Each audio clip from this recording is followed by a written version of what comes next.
your attention is never taken for granted. And knowing that there are people out there listening makes it easier for me to actually get on the mic and put this together and feel like it is worth all the effort.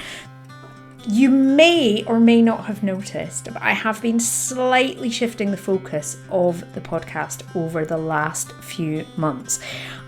And then perhaps for some of you, the most exciting announcement is I'm hoping to do some live events of some description in 2026.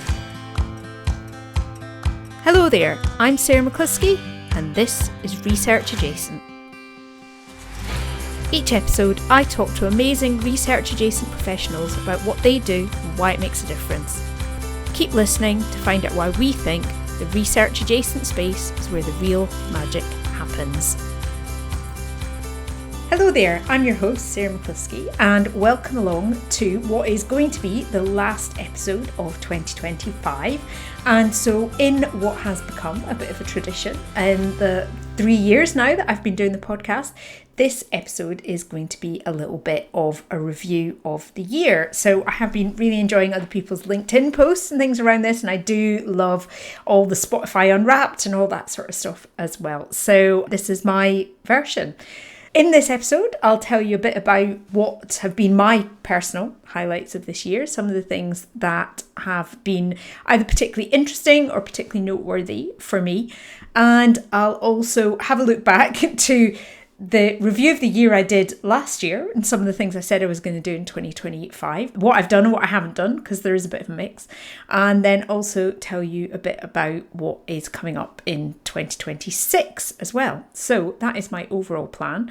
And so I did mention there Spotify Unwrapped, and one of the things that has helped me to get into the headspace for doing this episode today is I have been listening to not my Spotify Unwrapped playlist, because I have to say this year my Spotify Unwrapped was a bit weird. Some of you maybe know already that I'm a yoga teacher as well as doing other things, and so my Spotify Unwrapped was all yoga music, which isn't necessarily what I choose to listen to the rest of the time.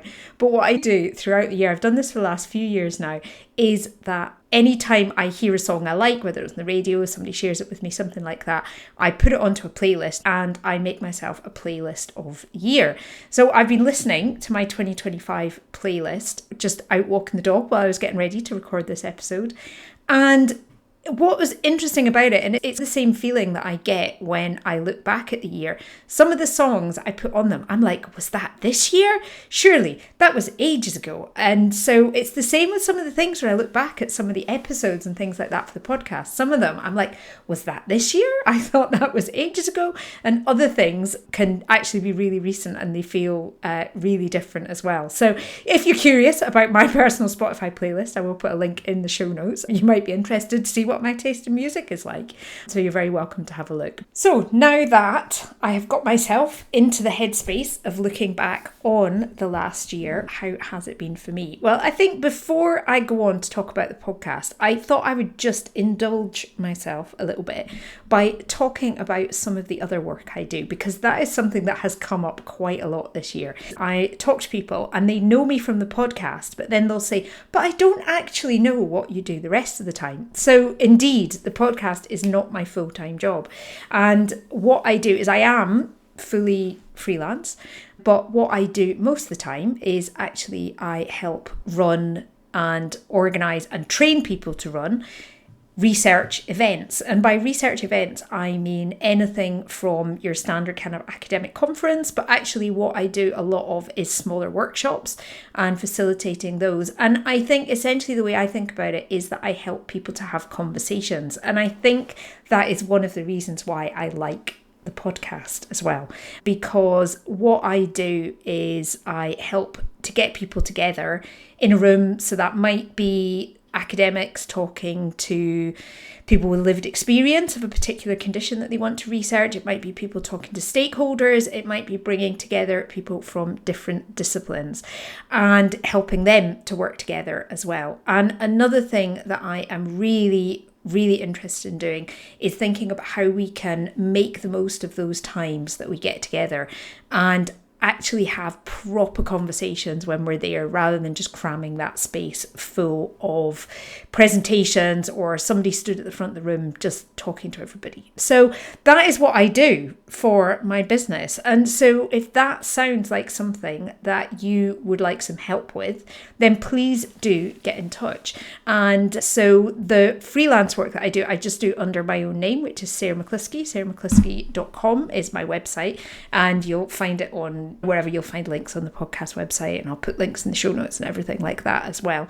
And if events and doing events better, or encouraging people to have better conversations around research is something that you're interested in, you might also enjoy my newsletter, which is called Gathering with Purpose, because I like to encourage people to really think about why they are gathering people together and how to get the most out of it. So I'll put a link to that in the show notes as well. So please do sign up if that sounds like something of interest to you.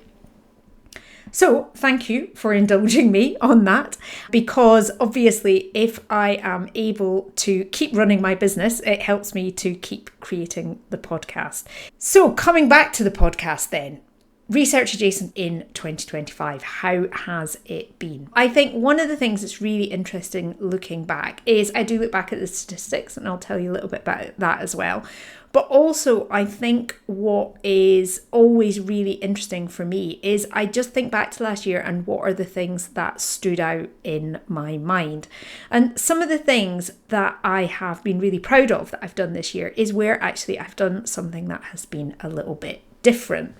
So one of the things I did this year that was a little bit different is at the start of the year, I created what I called the Challenges series. And what we did in the Challenges series is I invited some guests along to talk about sticky situations that come up very often in the research adjacent world. And so there were 4 episodes in that series. There was Finding Community about networking with Jenny Smith. There was Navigating Change with Andrew Miller. We had Jenny Brady talking about imposter moments, and Orla Kelly and Joanna Royal talking about influencing others. And interestingly, that episode with Joanna and Orla was one of the top 2 most downloaded episodes of this year. It was number 1 on Spotify and the second most downloaded overall. So that is obviously something that has really struck a chord, and that is something that I hope to do a bit more in future. I have got a couple of people lined up. I particularly have somebody in my sights to talk about people in research adjacent roles navigating their own career, because that's one thing that comes up again and again is the lack of structured career paths. So I've got somebody that I'm hoping I can get in to come and talk about that. And then if there are other topics that you would like me to cover, then please do, and I can keep adding to that Challenges series as we go through. Speaking of top episodes, the other top episode of the year, which was the most downloaded across all the platforms, was when I spoke to Rosalind Gill, who is the policy director at, let me just get the exact right name for it, the National Centre for Universities and Businesses, NCUB. And so that was a really interesting. That came out as one of the top listened to episodes as well. I think that it shows that there's a real appetite. People want to know more about policy engagement. And also, I think it can be a little bit of a mysterious world, which I think is possibly why people are so interested in that one as well. And obviously, Rosalind was a great guest. So thank you very much to her for coming along to speak to us about that. And if there is anybody else out there listening who does know the policy world and who would be interested in coming along as a guest, then that would be fantastic. Some of the other things that I did this year that I really enjoyed. One thing was the collaboration episode that I did with David Mendes of the Papa PhD podcast, where I interviewed him, he interviewed me. We put them at the same time, the opposite way round on different feeds. So it was a really fun way to think about putting that collaboration out. So I really enjoyed that. And thank you to David for reaching out and suggesting it. And then I have also enjoyed the episodes that I have recorded this year at live events. So some of them are out already, some of them are not out yet. Some of the ones that are out already is the episode that I recorded at the International Research Culture Conference in September. And that was the first time I got out my little handheld microphone and got people to talk to me. So that was really interesting. And I was giving a talk there as well about career progress in research adjacent careers. I also really enjoyed going along to the Festival of Hidden Ref as well and speaking to the hosts there of the What the Ref podcast and also some of the other people who were there in the audience. Again, had my little microphone out. And then just a couple of weeks ago, it hasn't come out yet, but it's going to be the first episode out in January. I did a live podcast recording on stage at the Impact Ignite conference in Southampton. And that was a really fantastic bunch of people together in a room, convened by Tamika Hayden, who was a guest. She had an episode in this year as well, just in the autumn. And so getting together lots of impact people from lots of different universities. And that was a really great room, lots of fantastic people there. So I really enjoyed going along to that. And you will hear that podcast recording coming out in January. And then that isn't the only live podcast recording I did. I think some of you might have previously heard me talking about the other podcast that I've been creating this year, which was done for the University of the West of Scotland and the ConnectEd Network and Converge via Orla Kelly. And that's the Academic Adventures podcast. And we also did a live podcast recording for Academic Adventures. And if you are working in the knowledge exchange space, entrepreneurs in residence, academic spin-out companies, things like that, I think that you would really enjoy that podcast series. So again, I'll put a link in the show notes and you can go and check it out. Something that I created in 2025 that is very close to my heart is the episode that I did this autumn, which is all about how to work with freelancers. And that's because I am a freelancer myself, but also when I did work in universities, we used to employ lots of freelancers. And it has made me very aware of some of the challenges, the pitfalls, but also what you can do to make it really work well and to work really effectively with freelancers. So that episode there, I think, is an absolute goldmine of useful information if you do find yourself contracting freelancers. And it grew out of the small community that I have for freelancers who work in the research adjacent world. And all the sorts of conversations that we have in the community all the time are what led to that episode. And so if you are listening to this and you are a freelancer, you're thinking of being freelance, then please do come along, check out the community, come and join us. And we would love to have you there. It's a really supportive group who all understand what it's like to be an independent business, self-employed business owner in this strange little corner of the world, which is a little bit different to other people's freelancing experiences. So those are some of my personal highlights from the last year and some of the episodes that have been most memorable to me. And that's not to say that I don't really appreciate all of my guests. They give up so much time to come on the podcast and put so much trust in me that I really appreciate it. So thank you so much to all of my guests who have been part of the podcast this year. As always, there's always room for more guests. I am currently lining up guests into 2026. So if you have somebody who you think would be a great guest, please do get in touch. And that is partly as well a plea because I do know that there are some gaps in what I have covered.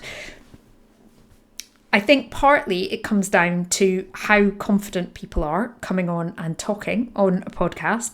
But I do know that there are some gaps. So I would love to have some more people on the podcast who do some of the more administrative, maybe behind the scenes work a bit more. So people who work in places like the research office, doing finance, doing contracts, legal, all that kind of stuff. So if you know anybody who would be willing to come on who fits in that category, then please do either encourage them or nominate them on their behalf.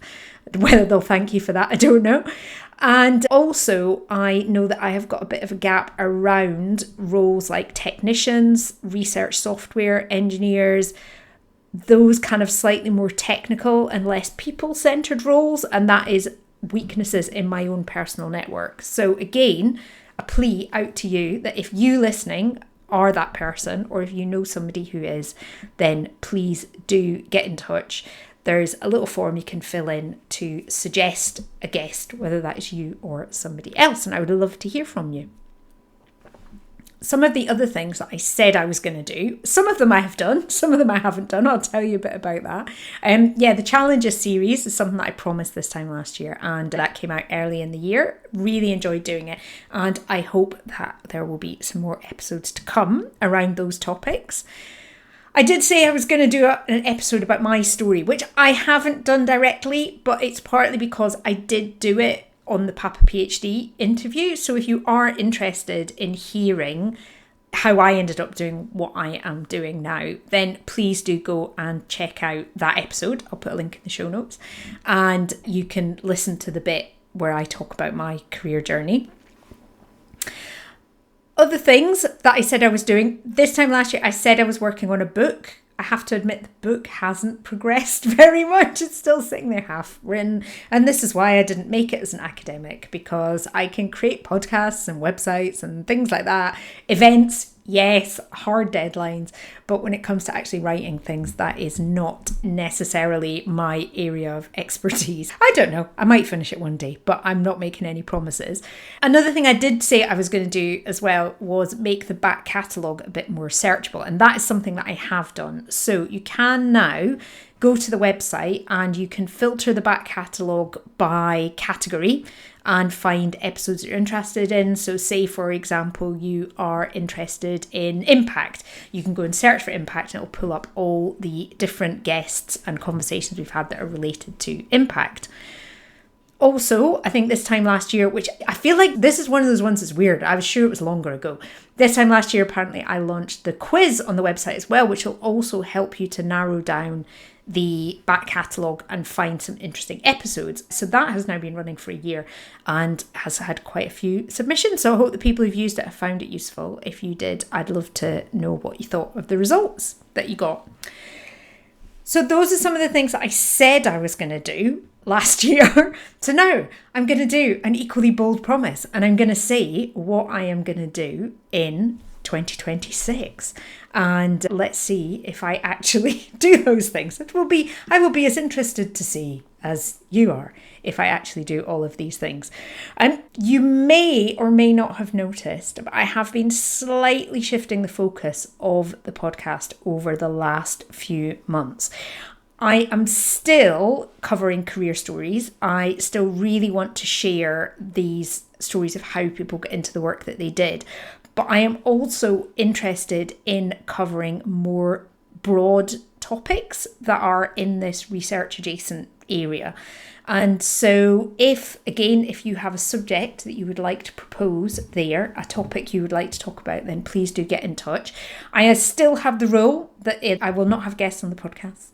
It's my podcast. I can decide. Nobody whose main job is as a researcher. It has to be people whose main job and the topics are things that are of interest to people who are research adjacent guests and research adjacent relevant topics. Please feel free to suggest them. But yeah, so you might notice a slight shift in the focus of the podcast over the next year.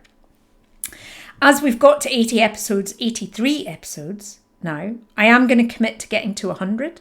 If my maths is right, I should get to 100 episodes in late summer this year, provided nothing dramatic happens. After that, we shall see what happens. It's a slightly scary number. But in order to help support the podcast, what I am going to do for 2026 is I am going to open up the podcast to sponsorship. And that means that if you have something, or if you know of somebody who might be interested, who has an event, a product, a job, an opportunity, something like that they would like to advertise to the research adjacent community, to our listeners who are all over the world, primarily in the UK, but all over the world, and either currently working in research adjacent roles or aspiring to work in research adjacent roles. So if that sounds like an audience that you would like to reach, then please do get in touch to ask about sponsorship. of the podcast, because at the moment it does get to the point where paying for all the software and the hosting and just the time it takes to put it together, it would be good to make it a bit more sustainable and help to cover those costs. Some other things that I'm hoping will grow in 2026. If you haven't already checked out the Research Adjacent directory, please do go and have a look at it. That is a new listing service on the website where you can find freelancers who do amazing things in the research adjacent space and specialise in working on these sometimes really niche topics and areas. So that will grow, and please do go and check it out. And I'm going to be sharing a bit more as we go through the year about some of the fantastic people who are listed on there. And then the other thing, perhaps for some of you, the most exciting announcement is I'm hoping to do some live events of some description in 2026. There has been talk of a conferencey type thing. That is definitely a possibility. I am scoping out whether that would be feasible for the autumn. And then also I am looking at potentially doing some smaller networking events around the country in the months leading up to that. And that is because when I have been to some of these events like the IRCC conference, the Festival of Hidden Ref, Impact Ignite, what is so clear is the appetite there is for people to get together in a room and chat. Not just one of the things I think that Research Adjacent can bring is I can get together people from across different institutions, so across different organisations, but also people who are across different job categories as well. So it could be a potentially really great opportunity to mix with people who are in the same world but doing slightly different things. And I'm hoping that kind of thing will help people with their career progress and just navigating this squiggly research adjacent world. And then the other thing that I would love to do, and something that you could help me with in 2026, is to help the podcast to reach more people. And one of the main ways that people hear about podcasts is from friends and family. So if there are people that you know, colleagues, you could share it online, you could share it in your communities, places like LinkedIn. But I would love it if you could spread the word about the podcast and try and help us to reach more people, because that not only makes me feel like the effort that I put into making the podcast is worthwhile, but it also makes the podcast more appealing to sponsors and advertisers and things like that. And it grows the community so that we can make live events, networking events, things like that more useful. And all of that ultimately is helpful for people like you, and it helps me to keep the podcast going. So if you haven't already told people, I know a lot of you are, so many people come up to me and say, oh, I heard about the podcast from somebody that I work with, whatever, or I'm always recommending the podcast. And I absolutely love that. I really appreciate it so much. So thank you for that. But yeah, keep spreading the word. So I think that is everything that I was going to mention today. It remains to say, if you are listening to this roughly in real time around when it's coming out, I hope that you have a lovely festive break. I am going to take a slight pause with the podcast over the Christmas holidays because there would have been an episode coming out. I think it's New Year's Eve it would have been coming out. And I was like, yeah, no, let's just take a little break. So we'll be taking a little break over the holidays and coming back in January. I think January 13th is going to be the next episode, which is intended, at the moment, my intention is that will be the one from the Impact Ignite conference. So keep your ears peeled for that one. Thank you so much for listening to the podcast in 2025, perhaps in 2024 and 2023 if you have been listening since then. Your attention is never taken for granted and I appreciate it so much, and knowing that there are people out there listening makes it easier for me to actually get on the mic and put this together and feel like it is worth all the effort. So thank you so much to you for listening. Have a wonderful holiday, and I shall see you in 2026. Thanks for listening to Research Adjacent. If you're listening in a podcast app, please check you're subscribed and then use the links in the episode description to find full show notes and to follow the podcast on LinkedIn or Instagram. You can also find all the links and other episodes at www.researchadjacent.com. Research Adjacent is presented and produced by Sarah McCluskey, and the theme music is by Lemon Music Studios on Pixabay. And you, yes you, get a big gold star for listening right to the end. See you next time.